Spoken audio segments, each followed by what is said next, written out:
Hello, my name's Robin Duda, and thanks for watching. Today is part 2 about fear as a doorway to evolution. I want to look at how owning fear, healing fear, and embracing fear can actually lead to greater conscious loving. So for a moment, I want you to imagine yourself as a child talking to your parents. And any kind of moment that you know you just said the wrong thing, and all of a sudden there's your father all tense, or there's your mom trying to shut you down, or there's your auntie saying, "Don't talk about that."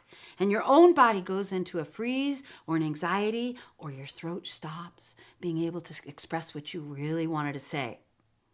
All of us, in lots of different environments, have not been able to speak our truth because it triggered somebody else.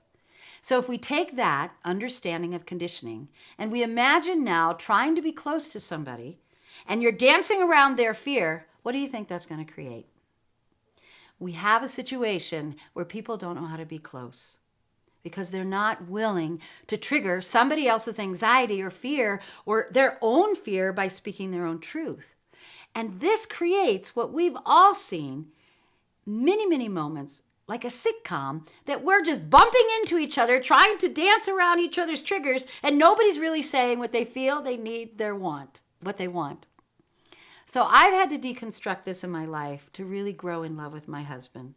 I've taught my kids to be radically honest, and it's not always comfortable. But I want to share a little bit more about how the value and the empowerment when we really embrace our fear in relationships and don't avoid it, how that can lead to a lot of fun, love, and self-knowledge. I'd like to show you a clip I recorded earlier describing some work I did with a couple when they worked through their fear and how their intimacy increased. And I want to tell you a little story about how when you heal fear and bring fear into awareness in our relationships, how it can empower the love that we all really want.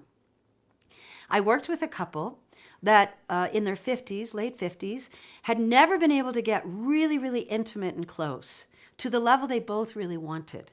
And when we started exploring the conditioning of their past, the man, beautiful, incredible, kind man, was never allowed to express his truth in his family. His father was extremely ill, and he never had a true voice that was listened to.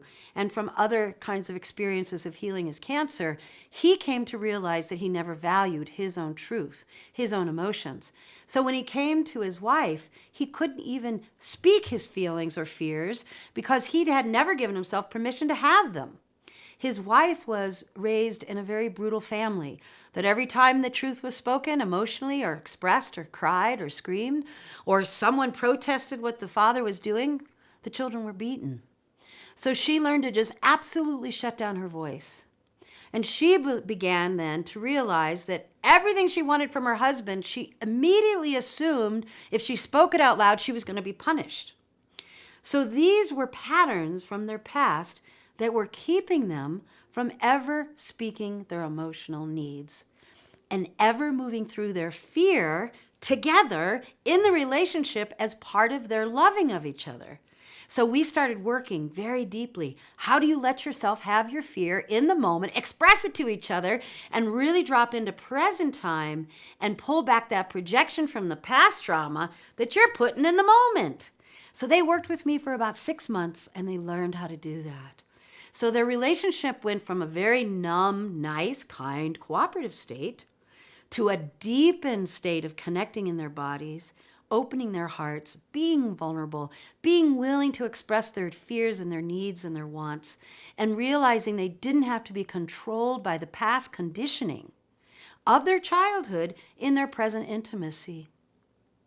So my invitation to all of us and to you is, how are you letting your unhealed or unclaimed or denied fear keep you out of present time and moving into the most courageous action of your life? Fear does not have to stop you from taking action.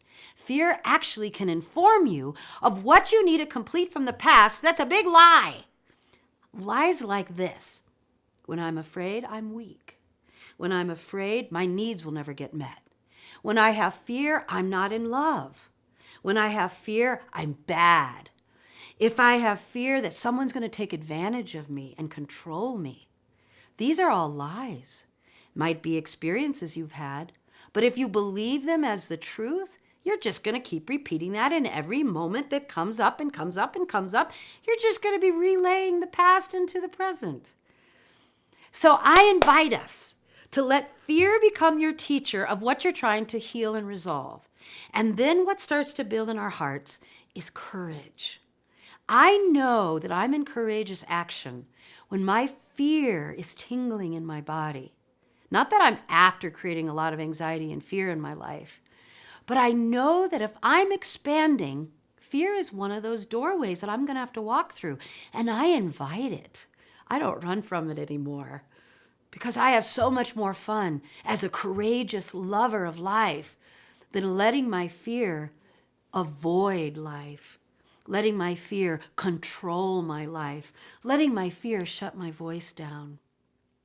Fear is not our enemy if we use it for empowerment.